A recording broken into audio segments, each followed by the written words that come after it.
सोने की चिड़िया, ये सिर्फ नाम नहीं, हमारे प्यारे देश भारत की एक पहचान थी।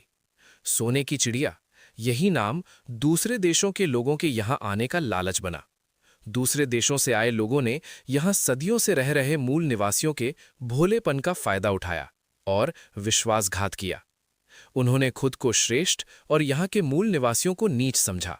खुद को इंसानों की गिनती में रखते हुए यहाँ के मूल निवासियों को कीड़े मकोड़ों की श्रेणी में गिना गया और महिलाओं को खिलौनों की तरह देखा गया। उन पर अंग्रेजों का भी शासन रहा। 9 दिसंबर 1946 का भारत। उसी दौर में ये सब दुख झेलते हुए हर सच्चाई को बहुत करीब से देख रहे एक महान योद्धा ने कसम खाई, सूरज की रोशनी की तरह मैं सबके जीवन में उजाला भर दूंगा। आज से ही इतिहास रचने की शुरुआत करूंगा। गरीबों, मजलूमों और महिलाओं के मसीहा, 11 भाषाओं के ज्ञानी, 32 डिग्रियों के धनी, 64 विषयों के विद्वान, संविधान के रचयिता, भारत रत्न से सम्मानित हमारे प्यारे बाबा साहब डॉक्टर भीमराव रामजी अंबेडकर। इन नामों से वे देश विदेश में जाने पहचाने जाते हैं। उन्होंने कहा, अब अंधेरों को चीर कर सबको रोशनी में लाना है। अब मुझे अपनी कलम की ताकत दिखानी है। ठीक 9 दिसंबर 1946 के दिन अपनी कलम के बल पर भारत को बदलने की नींव रखी गई। उस महान योद्धा ने 2 साल 11 महीने और 18 दिन रात के कठिन परिश्रम के बाद 22 भाग, 395 अनुच्छेद और 12 अनुसूचियां तैयार कीं। आखिरकार 26 नवंबर 1949 को सफलता ने उनके चरण चूम लिए।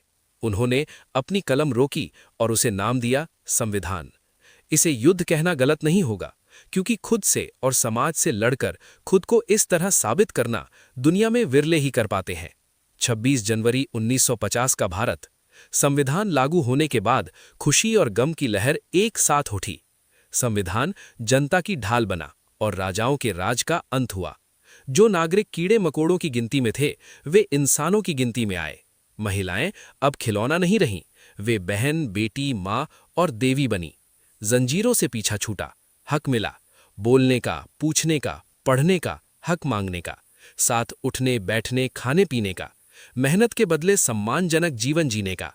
संविधान जनता की ढाल था, है और हमेशा रहेगा।